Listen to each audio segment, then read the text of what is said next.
ओम शांति। आज साकार महावाक्य 25/8/2026 मधुर संतान माने बाबा एवं संपत्ति को मने पकाइबा द्वारा तुमर आमदानी हेबा सहित सुस्थ मध्य रहुछ, तुमे अमर हो जाउछ। प्रश्न, हृदय को शुद्ध करिवार सहज उपाय कौन? उत्तर, जेउठी भी रहिले मध्य ट्रस्टी होई रुह। सर्वदा भाव जे मु शिव बाबा भंडारू खाऊची, शिव बाबा भंडारू भोजन कलावाला हृदय शुद्ध होता है।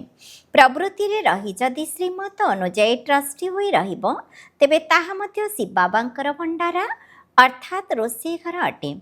एहा हेला मनरे समर्पण। ओम शांति। जन्म जन्मांतर धरी अधाकल्प पिलामाने सत्संग करिछंती। साधु सन्थ पंडित आदि सबु मनुष्य मानकर सत्संग होइथाए, किंतु एहा कोनोसी मनुष्यंकर सत्संग नुहे, एहाकु आत्मिक सत्संग कुहा जाउछि। सुप्रीम आत्मा आत्मा मानक सहित रुहुरियान अर्थात सत्संग करुछंती। एठारे तुमे कोनोसी मनुष्य ठारो सुण नाही, देवतांक ठारो मध्य सुण नाही। एठारे तुमे भगवान ठारू शुणुछ। भगवान को सर्वदा निराकार बोली कहा जाए ओ भगवान सेतेबेले आसी थांती जेतेबेले पिलामानंकु भगवान भगवती कराइबा पाई पाठ पढ़ाइबा को पड़े। भगवान और भगवतीर पद एकमात्र भगवान का व्यतीत आउ केही देई परिबे नाही। तुमे संतान माने जानिछ, कल्प कल्प संगम जुग हेले निराकार भगवान आसी आमको ज्ञान देई थांती। एकथा केवल तुमे ही बुझुछ, अन्य माने बुझिबा पाई यह बहुत कठिन। शिव बाबा आसुछंती निश्चय, किंतु तांक बदଳରେ श्रीकृष्ण को गीतार भगवान बोली कही देउछंती। तेणु निश्चय समस्तंक बुद्धि रे मनुष्य शरीर ही आसुथिब। तुमे ही दैवी गुणधारी थिल एवं एबे आसुरी गुणधारी होई जाइछ, पुणी एबे दैवी गुणधारी हेउछ। दैवी गुणधारी को ईश्वरीय संप्रदाय एवं आसुरिक गुणधारी को असुर संप्रदाय बोली कहा जाई थाए। एबे निराकार बाबा निराकार संप्रदाय अर्थात आत्मा मानक पाठ पढ़ाउछंती, सेतिपाई ईश्वरीय संप्रदाय अथवा आत्मिक संप्रदाय कहा जाउछि, जहांको आत्मिक बाबा आसी पाठ पढ़ाउछंती।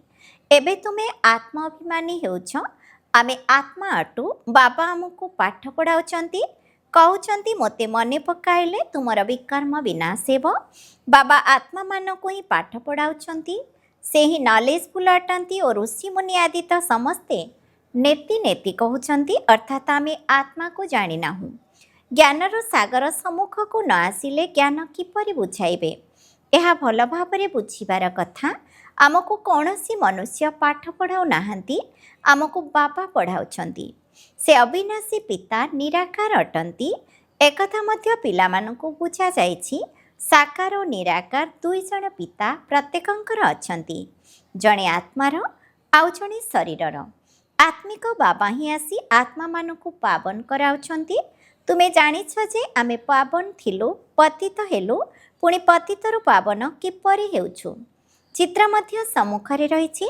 बाबा राय देउछंती जे घड़ी को घड़ी चक्र सम्मुखरे जाई बसिले बुद्धि रे समस्त ज्ञान आसीजिब जे आमे बे संगम जुगरे बसिछु ओ अन्य माने निजको कली जुगरे अछंती बोली भाबुछंती। कली जुग को घोर अंधकार कहा जाई थाए। एबे तुमे संगम जुगरे अछ, एबे तुमको ज्ञानर आलोक मिलुछि। सत्य जुगरे पुणी तुमको एही ज्ञान मिलिब नाही। बाबा आसिले ही घोर आलोक आसी थाए। यही संगम जुग हेउछि कल्याणकारी जुग। यही जुग परि अन्य कौनसी जुग हेब ही नाही। जेतेबेले कि बाबा आसुछंती, सत्य जुग को कल्याणकारी जुग कुहाजिब नाही। सेठारे काहार कल्याण हुए नाही। कल्याण तो संगम जुगरे ही होई थाए। सत्य जुगरे तो समस्ते कल्याण रे थांती। संगम जुगरे यही कली जुग को सत्य जुग अर्थात कल्याणकारी कराउछंती। तेणु एबे देख तुमर केते कल्याण हेउछि। केवल बाबा और संपत्ति को स्मरण करिबा द्वारा तुमर केते आमदानी हेउछि। रोजगार को रोजगार हेउछि और सुस्थ को सुस्थ मध्य रहुछ। तुमर जीवन अमर हेउछि। तुमर केबे अकाल मृत्यु हेब नाही। तेणु पिला माने केते खुशी हेबा दरकार, कहीं ना तुम बुद्धि रे सब ज्ञान भरपूर होई रहिछि। ଏଠାକୁ ତୁମେ ଆସୁଛ, ତେଣୁ ପୁରୁଷାର୍ଥ କରି ମ୍ୟୁଜିୟମରେ ଥିବା ଚିତ୍ରଗୁଡ଼ିକୁ ବୁଝାଇବା ପାଇଁ ଯୋଗ୍ୟ ହେବା ଦରକାର। ନିଜକୁ ଯୋଗ୍ୟ କରାଇବା ପାଇଁ 7-8 ଦିନ ବସି ଶିଖ। ଅଭ୍ୟାସ ହୋଇଗଲେ ତୁରନ୍ତ ଯାଇ ସେବା କର। ସେବା କରି ପୁଣି ଫେରି ଆସ। ଏହାକୁ ଶିଖିବା ତ ବହୁତ ସହଜ। ଚିତ୍ରକୁ ସମ୍ମୁଖରେ ଦେଖିବା ମାତ୍ରେ ହିଁ ବୁଦ୍ଧିରେ ଆସିଯାଉଛି ଯେ ଆମେ ସଙ୍ଗମ ଯୁଗରେ ବସିଛୁ। ଆଜିର ଦୁନିଆରେ ବହୁତ ମନୁଷ୍ୟ ରହିଛନ୍ତି, କାଲି ବହୁତ ଅଳ୍ପ ସଂଖ୍ୟକ ରହିବେ। ଏତେ ସବୁ ମନୁଷ୍ୟମାନେ ଘରକୁ ବାହୁଡ଼ି ଯିବେ। ଏବେ ବାବା ସ୍ୱୟଂ ଆସିଛନ୍ତି, ପିଲାମାନଙ୍କର କେତେ ଇଜ୍ଜତ ରଖୁଛନ୍ତି। ଦୂରଦେଶର ବାସିନ୍ଦା ପରଦେଶକୁ ଆସୁଛନ୍ତି। ରାବଣର ଦେଶ ପରଦେଶ ଅଟେ ନା? ରାମଙ୍କ ଦେଶରେ ତ କେବେ ରାବଣ ଆସିପାରିବ ନାହିଁ। ଏହା ଉପରେ ଏକ କାହାଣୀ ଅଥବା କଥା ମଧ୍ୟ ଶୁଣାଇଥାନ୍ତି। ଯେଉଁ କଥା ଶୁଣାଉଛନ୍ତି ସେସବୁ ହେଉଛି କାହାଣୀ।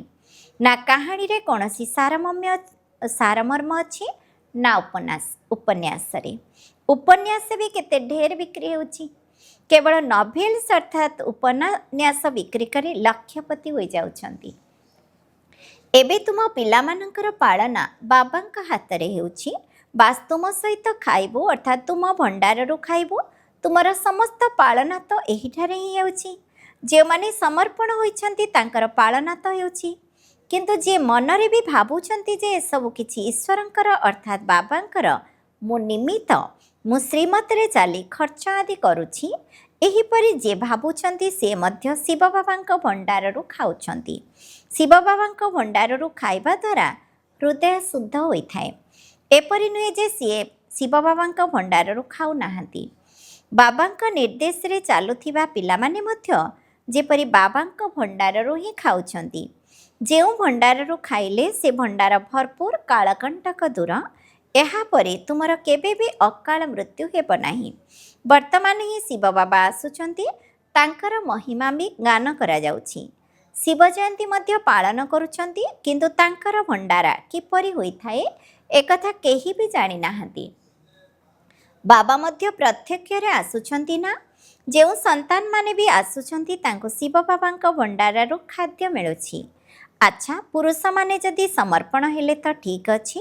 ଯଦି ସିଏ ସମର୍ପଣ ହେବେ ନାହିଁ ତେବେ ମାତାମାନେ କ'ଣ କରିବେ? କାହିଁକି ନା ରୋଜଗାର ହେଉଛି ସ୍ୱାମୀର। ସିଏ ତ ସମର୍ପଣ ହେଉନାହାନ୍ତି। ସ୍ୱାମୀ ଆମଦାନୀ କଲେ ହିଁ ସ୍ତ୍ରୀ ଖାଇବ ନା? ହଁ, ଉଭୟ ସମର୍ପଣ ହେଲେ ଶିବ ବାବାଙ୍କ ଭଣ୍ଡାରରୁ ପାଳନା ହୋଇପାରିବ। ଏହି କଥା ବାବା ପିଲାମାନଙ୍କୁ ଭଲ ଭାବରେ ବୁଝାଉଛନ୍ତି। ବୁଦ୍ଧିରେ ରଖିବାକୁ ହେବ ଯେ ଆମେ ବାବାଙ୍କ ପାଖରେ ବସିଛୁ ଯେପର୍ଯ୍ୟନ୍ତ କର୍ମାତୀତ ଅବସ୍ଥା ନ ହୋଇଛି। ଦିନକୁ ଦିନ ଆମେ ନିଜର ସ୍ୱରାଜ୍ୟର ନିକଟତର ହେଉଛୁ। ସମୟ ବିତି ଚାଲିଛି, ତୁମେ ନିକଟତର ହୋଇ ଚାଲିଛ। ସତ୍ୟଯୁଗର ପ୍ରଥମ ବର୍ଷ ହେବାକୁ ଏବେ କେତେ ବର୍ଷ ବାକି ଅଛି ବୋଲି କୁହାଯିବ? ଏବେ ଆମେ କେତେ ନିକଟତର ହୋଇଗଲୁଣି। ବାବା କହୁଛନ୍ତି, ପିଲାମାନେ, ଏବେ ତୁମର 84 ଜନ୍ମର ଚକ୍ର ସମ୍ପୂର୍ଣ୍ଣ ହେବାକୁ ଯାଉଛି। ତୁମେ ଏବେ 84 ଜନ୍ମର ଚକ୍ରକୁ ଜାଣିଛ।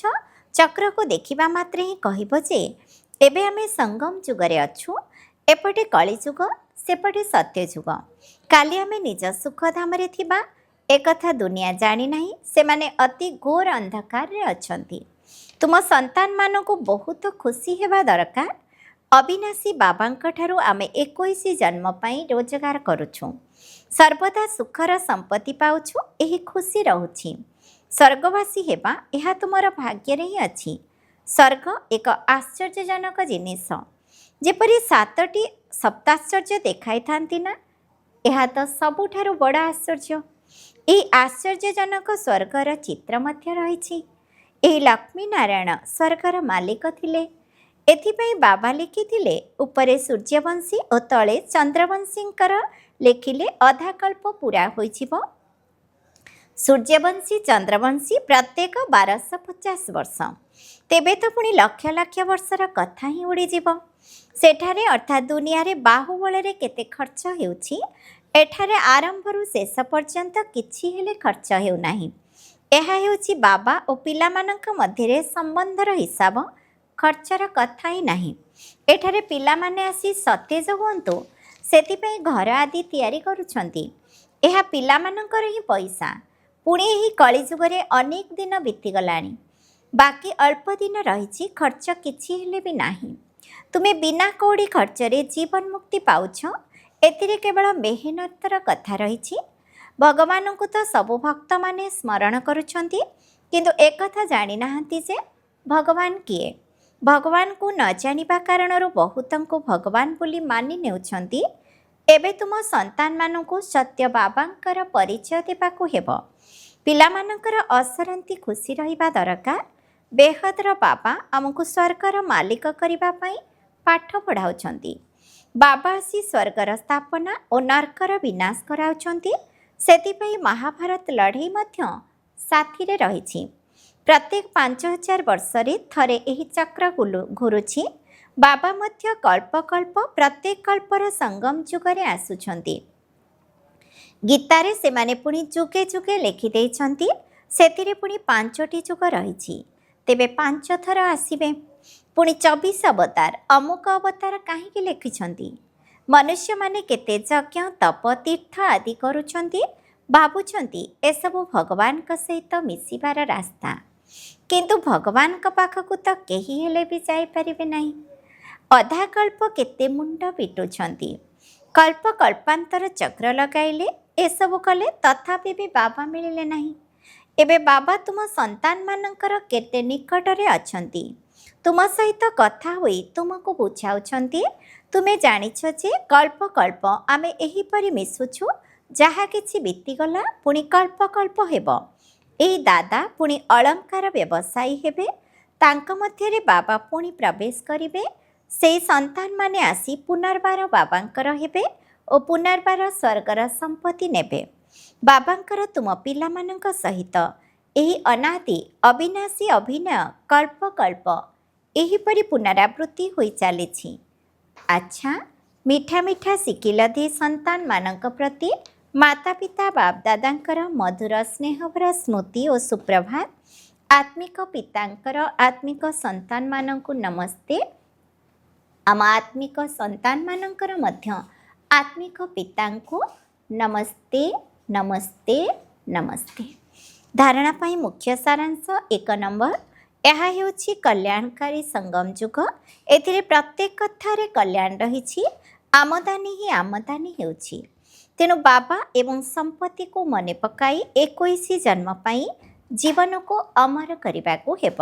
2 ନମ୍ବର, ପ୍ରବୃତ୍ତିରେ ରହି ମଧ୍ୟ ମନ ଏବଂ ବୁଦ୍ଧି ଦ୍ୱାରା ସମର୍ପଣ ହେବାକୁ ପଡ଼ିବ। ଶ୍ରୀମତ ଆଧାରରେ ଖର୍ଚ୍ଚ କରିବାକୁ ହେବ। ସମ୍ପୂର୍ଣ୍ଣ ଟ୍ରଷ୍ଟି ବା ନିମିତ୍ତ ହୋଇ ରହିବାକୁ ପଡ଼ିବ। ଶିବ ବାବାଙ୍କର ଭଣ୍ଡାରା ଭରପୁର, କାଳକଣ୍ଟକ ଦୂର। ବରଦାନ, ସହଯୋଗର ଶକ୍ତି ଦ୍ୱାରା ଅସହଯୋଗୀମାନଙ୍କୁ ସହଯୋଗୀ କରୁଥିବା ବାପ ସମାନ ପରୋପକାରୀ ହୁଅ। ସହଯୋଗୀମାନଙ୍କ ସହିତ ସହଯୋଗୀ ହେବା, ଏହା କୌଣସି ମହାବୀରତା ନୁହେଁ। କିନ୍ତୁ ବାବା ଯେପରି ଅପକାରୀମାନଙ୍କର ମଧ୍ୟ ଉପକାରୀ କରୁଛନ୍ତି, ସେହିପରି ତୁମେ ପିଲାମାନେ ମଧ୍ୟ ବାବାଙ୍କ ସମାନ ହୁଅ। ଯିଏ ଯେତେ ବି ଅସହଯୋଗୀ ହେଉନା କାହିଁକି, ତୁମେ କିନ୍ତୁ ନିଜର ସହଯୋଗର ଶକ୍ତି ଦ୍ୱାରା ଅସହଯୋଗୀକୁ ମଧ୍ୟ ସହଯୋଗୀ କରିଦିଅ।